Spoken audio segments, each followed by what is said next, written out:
Começa agora mais uma edição do 15 Minutos, o podcast da Record TV que aprofunda as notícias que mais mexem com a nossa vida.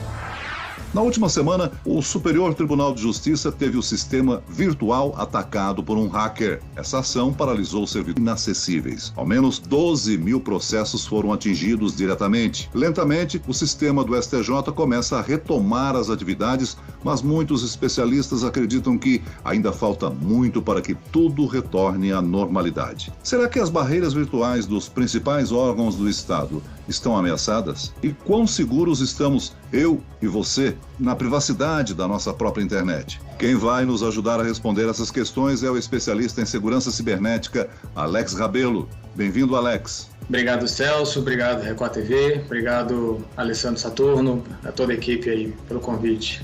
E quem está nesta entrevista é o repórter que acompanha de perto a situação no STJ em Brasília, Alessandro Saturno. Olá, Alessandro. Olá, Celso. Prazer estar com você aqui, a gente fazendo a baila esse assunto que tem movimentado o país inteiro. Doutor Alex também, prazer estar falando com o senhor. Eu gostaria, antes de mais nada, que o Alex trouxesse atualização de informações a respeito de ataques. Eu falei do ataque ao STJ, mas 2 órgãos públicos de Brasília foram atacados. O governo do Distrito Federal e o DataSUS. E hoje, mais 2 novos ataques, Alex? Positivo. Nós temos informações aí que o governo de Maranhão todinho, assim como o governo do GDF, também sofreu ataque e se tornou inoperante em toda a sua estrutura. O estado do Maranhão também sofreu.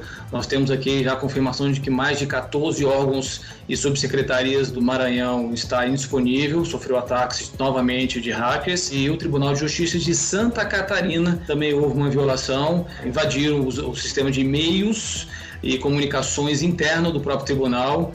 E aí nós estamos acompanhando de perto aí esse desenrolar para saber até onde foi a violação dessas informações. Alex, esses ataques estão ocorrendo só no nosso país ou é uma coisa mundial? Isso é um novo tipo de ransomware que está no mercado. É claro que na Deep Web e na Dark Web, esses hackers estão tendo acesso mais rápido do que o próprio governo consegue dar uma resposta. E nesse sentido, eles estão aproveitando essas vulnerabilidades e explorando o tempo de aplicação das correções que o governo, por si só, demora em aplicar suas medidas corretivas organizacionais. Então eles aproveitam essa falha de operação interna do governo, provavelmente dito, e exploram as vulnerabilidades. Ô Saturno, conta pra gente como é que está a situação lá no Superior Tribunal de Justiça, o primeiro órgão a ser atacado. Olha, realmente é uma situação muito complicada, uma situação muito difícil. Para a gente ser mais atual, né, antes de dar uma relembrada de como tudo isso começou, ontem mesmo o STJ tinha marcado o retorno, né, das audiências, prazos processuais foram suspensos, enfim, e tudo estava previsto para voltar ontem. Nós conseguimos, eu tive acesso com uma fonte lá do STJ, que disse que na verdade nada está normal. Inclusive, foi soltado um comunicado interno no final da tarde para que os servidores que estão acessando de forma remota o sistema do STJ, sistemas processuais de controle de pagamento, de e-mail, para não colocar o computador na rede, pois eles poderiam ser danificados. E no final da tarde, o STJ, depois que soltou essa nota internamente, ele jogou essa ideia de que realmente os serviços estão sendo colocados à disposição da população de forma gradual. Bom, lembrando para quem está em casa aí para poder acompanhar, esse ataque foi na semana passada. Inicialmente eles achavam que a rede havia caído, nós tivemos também acesso ao relatório do Serviço de Tecnologia para o presidente do tribunal. Vamos colocar o sistema no ar. Quando de repente, por volta das 8 da noite, eles se depararam com vários ataques simultâneos à rede do tribunal. E aí todo mundo começou a entrar em desespero. E foi realmente desespero, viu, Celso? Quem estava lá achou que as informações seriam todas levadas e eles disseram o seguinte: olha, vamos desligar tudo. E aí começou aquele desespero. Quando eles perceberam que o sistema estava sendo atacado, imediatamente desligaram tudo. E logo depois, não satisfeitos com o ataque ao sistema, né, que dá acesso, é um sistema valioso, porque ali você tem informações importantíssimas do país inteiro, informações também do próprio tribunal, começaram a ocorrer ataques ao backup, que também é importante, né, que são todas as informações, uma cópia das informações. 190 processos deixaram de ser julgados, 2.500 decisões não foram publicadas no Diário Oficial da União em função disso. Eu conversei até com o Dr. Alex, que ele falando da relevância desse tipo de ataque. Aqui em Brasília movimentou tudo, porque no mesmo dia que o STJ foi atacado, foram mais 7 órgãos atacados. E isso, falando um pouquinho mais tecnicamente, Celso, e completando o que o Alessandro está colocando para a gente, e se faz oportuno a gente colocar algumas ponderações mais técnicas, de que, e aí a gravidade disso tudo, né? De que os hackers invadiram, e aí houve uma complexidade muito grande dessas ações. Não foi simplesmente indisponibilizar um sistema ou um aplicativo, não, eles diante da magnitude, eles tiveram um tempo muito hábil, até mesmo porque eles conseguiram chegar até a linha de fronteira, eles passaram do perímetro de segurança e chegaram até os backups. Houve uma perda das informações do tipo do final de semana aos ataques? Possivelmente sim, porque todos esses dados estavam criptografados. E aí a nossa grande preocupação é o seguinte: se eles estavam de fato há muito tempo dentro do tribunal e o pessoal não tinha identificado isso, eu vou trazer um fato assim que traz uma certa preocupação de que se faz necessária uma investigação mais aprofundada nesse sentido da gravidade. Nós tivemos em maio desse ano o Conselho Federal de Contabilidade, onde eles também sofreram um ataque cibernético. Tudo bem, até aí tudo bem. O problema é que no dia 3/11, de acordo com sites especializados, dados das informações de recursos humanos, planilhas, cópias de documentos, RG, cópias de documentos de trabalho, tudo isso foi exposto na Dark Web. Ou seja, nós temos que se preocupar não só a restaurar essas informações, e sim identificar o impacto disso tudo. O que nós estamos falando aqui para o nosso cenário do Superior Tribunal de Justiça? De que não é só restaurar os sistemas que a gente está vendo que não foi restaurado na sua plenitude. Nós estamos falando de que esse órgão naturalmente é consultado por demais órgãos, pela população e demais empresas por iniciativa privada. Qual que é o impacto disso? Como é que está sendo feito isso? Foi instalado um tipo de malware que a gente chama de rootkit, né, ali nos bastidores, para que eles continuem lá dentro. De fato, eles estão ainda lá dentro ou não, né? Então isso tudo não é simplesmente restaurar e vir na mídia e falar do tipo, restauramos. Não, tem que ser feita uma análise mais aprofundada nisso tudo. Tem que chamar, sim, todos os prestadores de serviço que estão ali dentro, não só para restaurar o problema, mas para fazer investigação. E aí nós estamos falando de Lei Geral de Proteção de Dados. Por acaso algum deles notificou os usuários? Essas pessoas que estão envolvidas nesses processos, isso é agravante. A Lei Geral de Proteção de Dados obriga, independente se é de direito público ou do direito privado, a notificação rápida, imediata para essas pessoas, porque você não sabe qual que é o dano civil ou para a liberdade daquelas pessoas que estão envolvidas.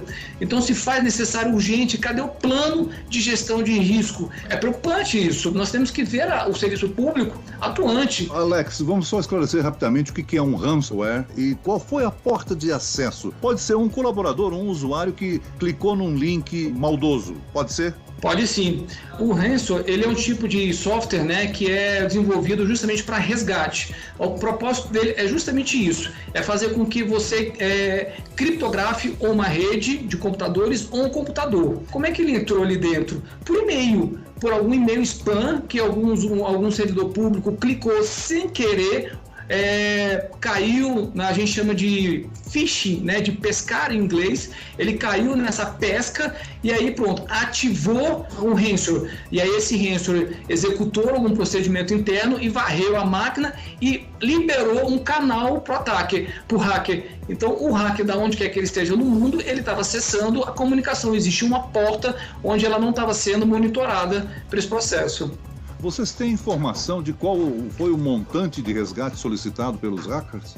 Pois é, essa informação, Celso, que a gente tem é de que houve um pedido de resgate, mas o tribunal em nenhum momento confirma isso, até porque vale lembrar que o caso específico do STJ, né, do Superior Tribunal de Justiça, já foi aberto um inquérito pela Polícia Federal para apurar todas essas informações, então está tudo muito no sigilo, né? Há quem diga lá de dentro, Celso, fontes, que esse ataque teria vindo da Suíça, especificamente da região de Zurique, é a informação que nós temos não oficial, que foi feito esse pedido, mas o valor não teria sido oficialmente confirmado, né? Mas há quem diga que sim, né? Agora, Celso, eu queria fazer uma pergunta para o especialista, porque é o seguinte: as informações elas foram criptografadas. Você não consegue com facilidade achar quem vai descriptografar isso, porque são técnicas específicas? E uma outra pergunta: essa invasão ao STJ acende um alerta de que o nosso sistema de segurança é falho, que ele não consegue impedir um ataque que chega por um e-mail. Isso daí são algoritmos, né? Quando a gente fala de criptografia, são algoritmos matemáticos. No mercado, nós adotamos as boas práticas de aplicarmos algoritmos de que o meio acadêmico, as empresas já validaram e identificaram que não havia uma falha. Nesse caso do ransomware, especificamente, é um algoritmo que, de fato, é desconhecido pela comunidade acadêmica e pelas empresas. Então, para você descriptografar essa malware, né, é praticamente impossível. É claro que nós temos uma força-tarefa, nós temos acordos internacionais visando justamente a comunicação e troca desses conhecimentos, onde visa justamente trocar esses tipos de chaves que já são conhecidas, que é o meio acadêmico e as empresas conseguiram descriptografar, e que isso é muito salutar. Sobre a sua segunda pergunta, isso vai exigir do governo federal um exercício, tanto mesmo para a iniciativa privada. A gente vê que o Ministério das Comunicações, no ano passado, tentou lançar data centers voltados para a inteligência artificial e para a segurança cibernética, com o objetivo justamente de proteger a nossa infraestrutura, nosso conhecimento. Os hackers estão utilizando o elo mais fraco de toda e qualquer segurança da informação. O Facebook já foi invadido, o Google já foi invadido, a Amazon já foi invadido, mas qual que é o elo fraco de toda e qualquer segurança da informação? É o ser humano, é a pessoa. Foi o que aconteceu. Então, o servidor público, por desconhecimento, ou por falta de treinamento, ou por falta de um plano de conscientização regular, clicou em alguma coisa ali sem querer e aí startou esse processo. Alex, a gente tem passado aí a informação de que países, governos podem interferir no processo de eleição. Nós estamos aí a um passo, né, das eleições municipais que acontecem no próximo domingo. Depois desses ataques, qual é o temor que a gente pode ter com relação à invasão na eleição que vai ocorrer no domingo? Bom, Celso, eu posso falar com toda a propriedade, porque eu fui o professor que treinei o Tribunal Superior Eleitoral, os tribunais regionais eleitorais, à luz da Lei Geral de Proteção de Dados. Então, todos os mecanismos estão sendo adotados. As nossas urnas eletrônicas são décadas de hardware específicos para o processo. Ele, desde o momento da votação, desde o momento que nós clicamos ali, ele já é criptografado.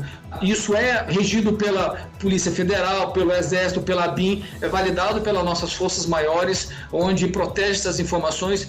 Então, a nível da esfera eleitoral, eu estou muito tranquilo de que, não, ao contrário dos Estados Unidos, que tem o processo eleitoral por correios, possíveis falhas graves no processo eleitoral, as nossas urnas eletrônicas, elas são, de fato, muito seguras. Tanto é que, de 2 em 2 anos, existe um teste público das urnas, e aí eventualmente tem alguns ajustes leves no sentido de corrigir algum processo ou outro, mas em nenhuma desses testes públicos de validação das urnas, nenhuma delas foram quebradas, transformando justamente o nosso processo eleitoral tranquilo. Então, assim, naturalmente, pela minha opinião de especialista em segurança cibernética, posso dizer com toda a propriedade que nosso sistema eleitoral ele é muito seguro, a possibilidade de falhas é mínima, até porque nenhum sistema no mundo é seguro. Agora, Alex, nós ficamos aí preocupados com esse ataque ao STJ, sem dúvida alguma. Isso nos faz olhar para a nossa própria casa. Se um órgão de tamanha importância foi invadido com tanta precisão, como é que nós podemos nos proteger, nossos dados, nossas informações na internet? Bom, primeiramente fazer o nosso dever de casa, como bem colocado, né, que nós temos que nos preocupar, atualizar nossos softwares, seja pelo celular, atualizar o nosso sistema operacional do celular, atualizar o nosso computador de casa, criar mecanismos primários, por exemplo, um usuário e senha para você autenticar num aplicativo ou autenticar no próprio sistema operacional, criar sistema de dupla autenticação. A gente vê, por exemplo, muito roubo de sequestro também de WhatsApp, né? Ou seja, o próprio WhatsApp permite com que a gente crie dupla autenticação. Então crie, além de ter um usuário, tem uma senha ali para você digitar, que é oportuna, porque em caso de acontecer, vocês estão criando mecanismos, perímetros de bloqueios, e aí facilita essas ações enérgicas. Essas são as dicas que eu posso trazer para o processo aí todo.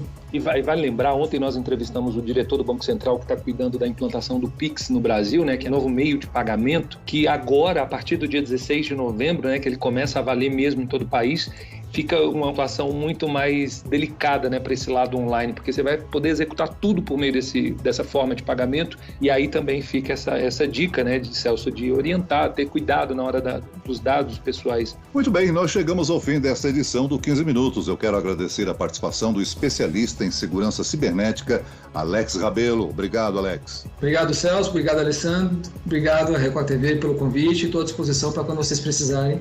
Agradeço também a presença do repórter da Record TV de Brasília, Alessandro Saturno. Grande Celso, prazer falar com você, com seus ouvintes. Doutor Alex também, obrigado aí pelo bate-papo. Esse podcast contou com a produção de Homero Augusto e dos estagiários Andresa Tornelli e David Bezerra, a sonoplastia de Pedro Angeli. E eu, Celso Freitas, te aguardo no próximo episódio. Até lá!